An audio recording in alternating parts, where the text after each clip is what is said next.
Hello, everyone, and welcome back to the podcast. I'm the host, Sean Boyce. I'd like to welcome my guest to the show today, Ryan Lazanis from Future Firm. Hello, Ryan. How are you? And thanks for being on the show. Sean, doing good. Thanks a lot for having me.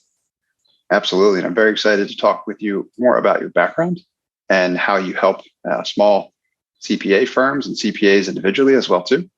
But before we kind of get into that, it would be great if you could share more information about your background and how you came to be doing the work that you're doing today.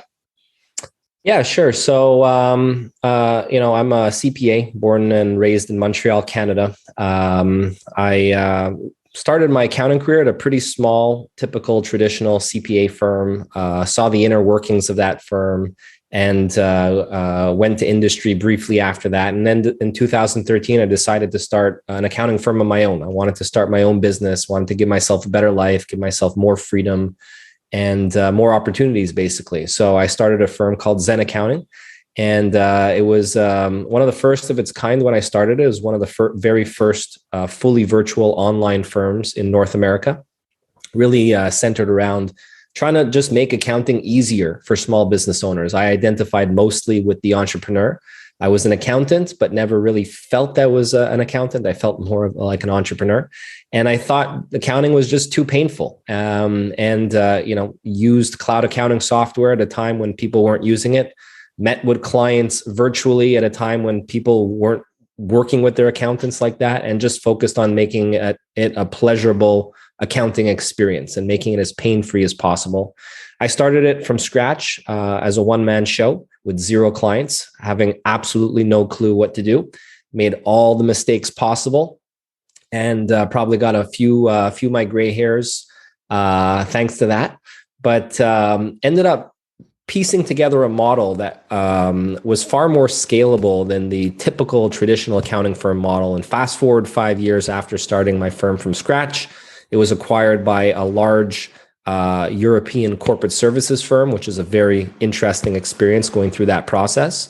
And in 2018, I also started Future Firm, which is the current business I founded, which basically helps accountants and CPAs quickly scale a systematic firm that gives them a great lifestyle. So lifestyle is a very important part of the equation for me. I think if we can standardize the business model of an accounting firm, we could cut down on the workload that firm owners have to be spending in it, and the time they have to be spending in it, and make the business operate a bit more like a machine. So I've been producing a lot of free content over the years, where it has to do my blog, my newsletter, which has over 7,000 weekly readers, and my podcast. This is all free content, just helping firm owners out.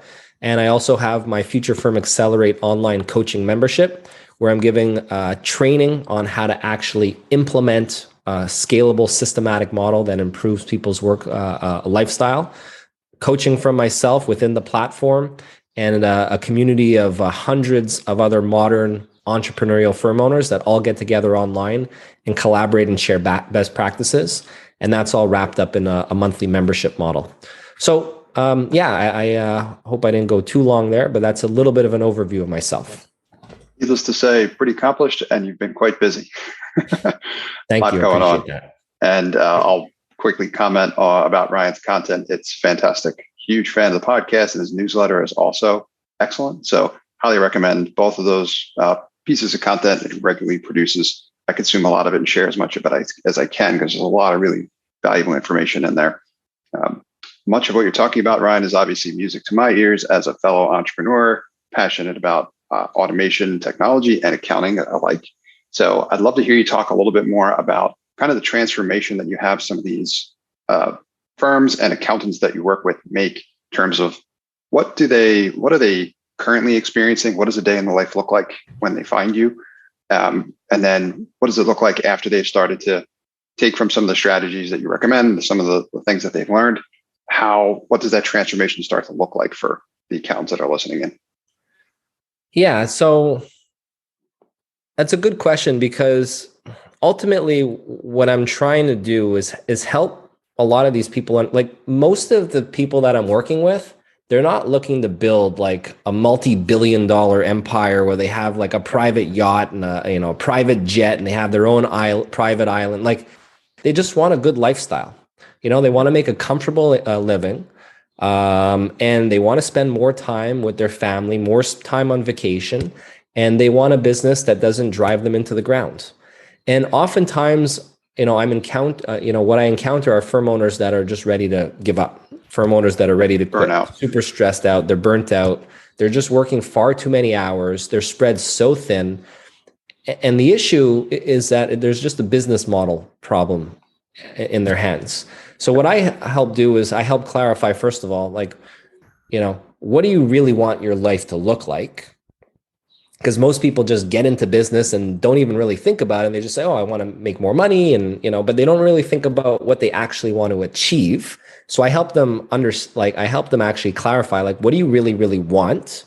Let's devise a plan to get there. Where I say, okay, let's start at the end. Let's reverse engineer what we need to do right now to be on track for that plan.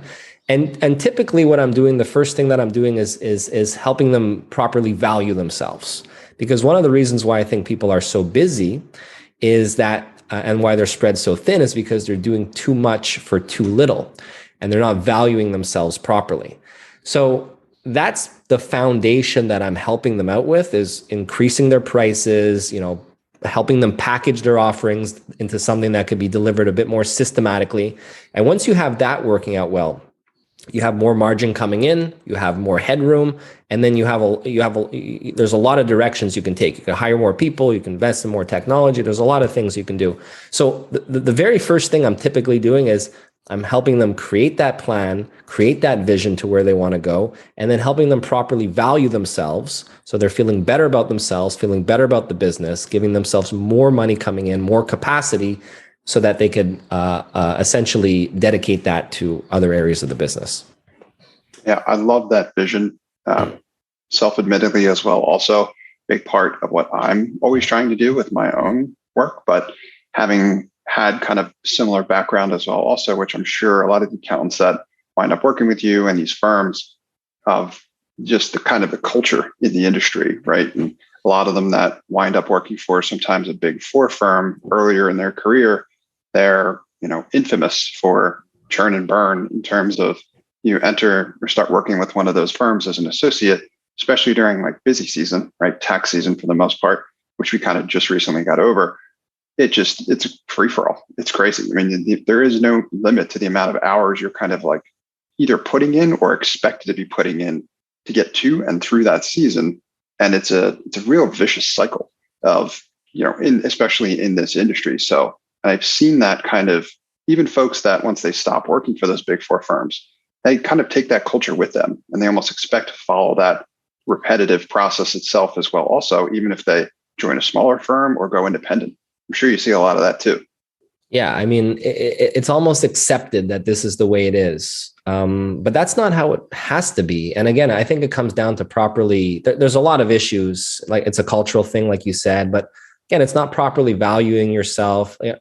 True. If you're doing tax returns for $200 or $250 and you got hundreds and hundreds of them, that's going to drive you into the ground. I don't care what kind of model you have in place, but True. This is not, I see that far too often. And I think, going back to that vision piece, and I don't want to spend too much time on this, but, first-time business owners, like that was myself when I started my firm, and many of the people that I coach, these are first-time business owners.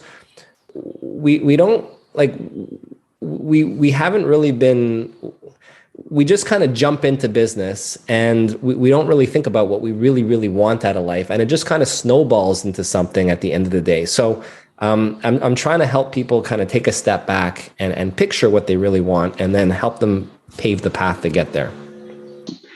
Yeah, I like that, kind of starting with that end goal in mind. I think that's very helpful as well too, because if you're just heading a million miles in any direction, you may not necessarily know why, right? It may have been what you did before, but that may not be the best strategy to get you ultimately where you want to go. So I like thinking of it from that perspective.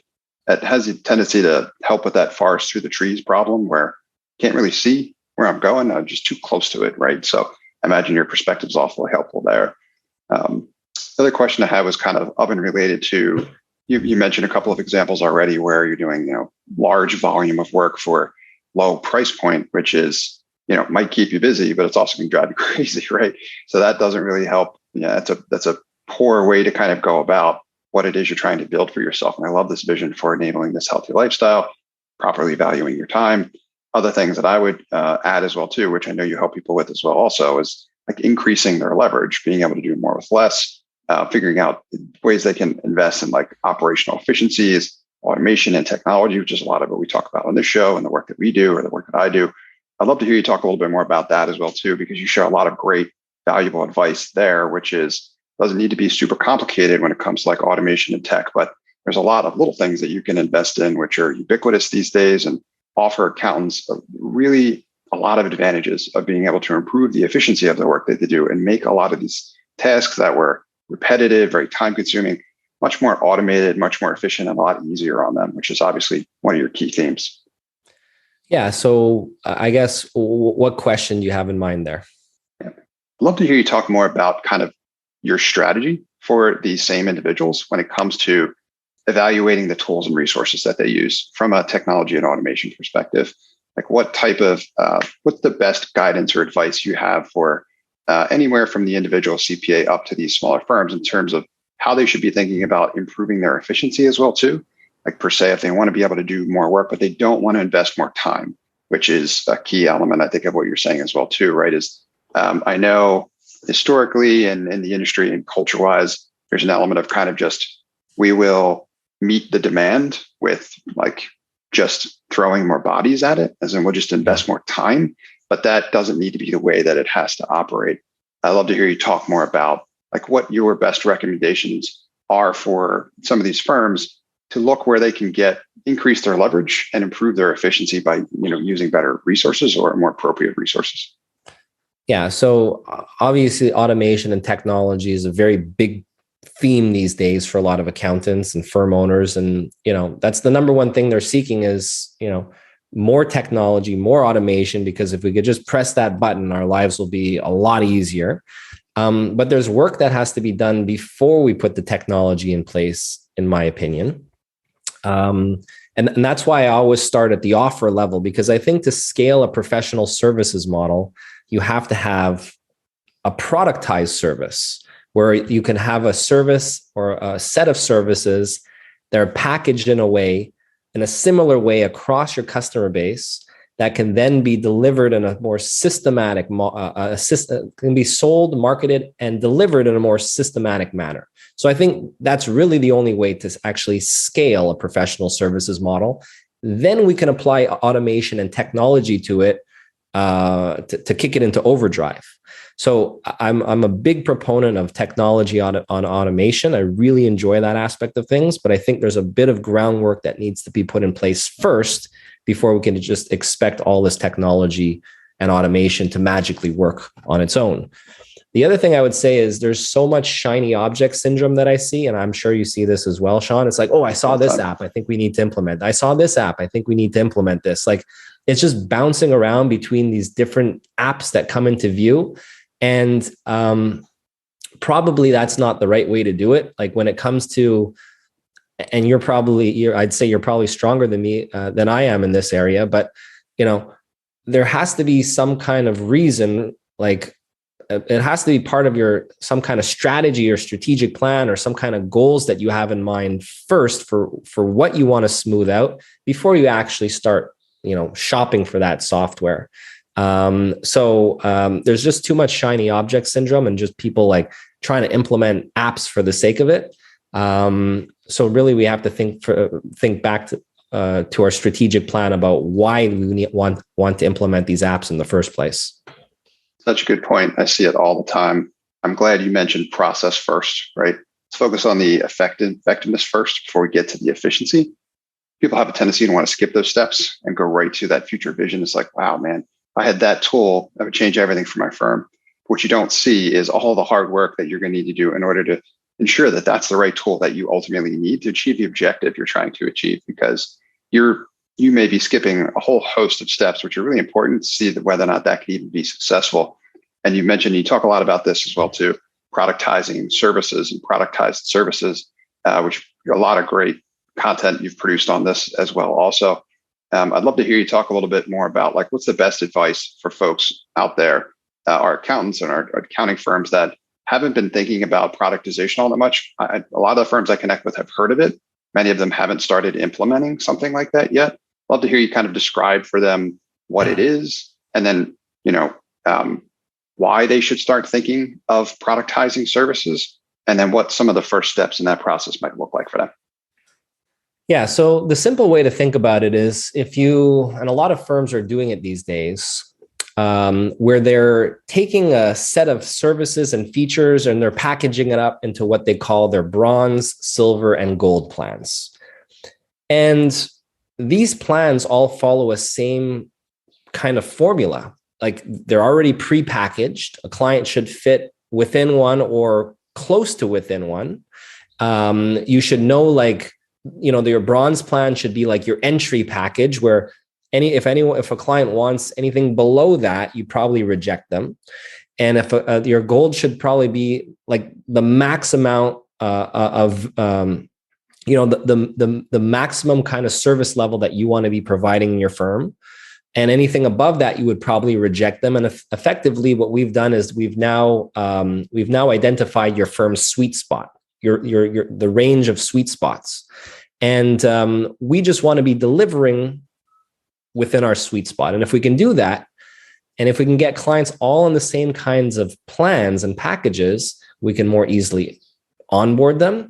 We can more easily train the team on how to deliver those kinds of packages. It becomes a more formulaic approach. I'll give you an example. When I started my firm, I only wanted to offer virtual CFO services and didn't want to do any bookkeeping at all. So we just had virtual CFO packages. But very quickly, we realized we couldn't provide that kind of work because we were always waiting on the client to provide us the data. So what we did is, as part of all of our packages, we then made bookkeeping mandatory, and our system of choice was Xero. So these were all set features in the plan, which allowed us to then, all clients had to take bookkeeping, all clients had to be on Xero, all clients had to have a certain level of advisory and virtual CFO services, and they all followed the same kind of formula. So it becomes a lot easier to train your team. It becomes a lot easier to get the clients on board rather than a 1 month onboarding. It's rather than a 6 month onboarding, it becomes perhaps a 1 month onboarding. So everything can flow in and out a lot more easily. So that's really the gist of a productized service. Yeah, it's a fantastic framework for sure. And you've mentioned a number of different benefits leveraging it. I've leveraged it myself. It makes everything so much easier. And as you described, the way you set up your firm, you really limited the number of combinations, structured it relatively well, which made that more specific, much easier to manage and scale, to your point, right? So the custom, whatever it is you want to offer from a service perspective, that doesn't scale. One of the first steps to figuring out how you're going to be able to do that and increase your leverage, right? Get some time back, increase the value of what you're delivering, is to put these limitations in place, the appropriate ones, which then position you better as an expert offering that specific solution to problems your customers have, right? Which is differentiation of and of itself. One of the things that I always find interesting is when I play this game with myself sometime when I wind up on a firm's website trying to figure out what it is they do.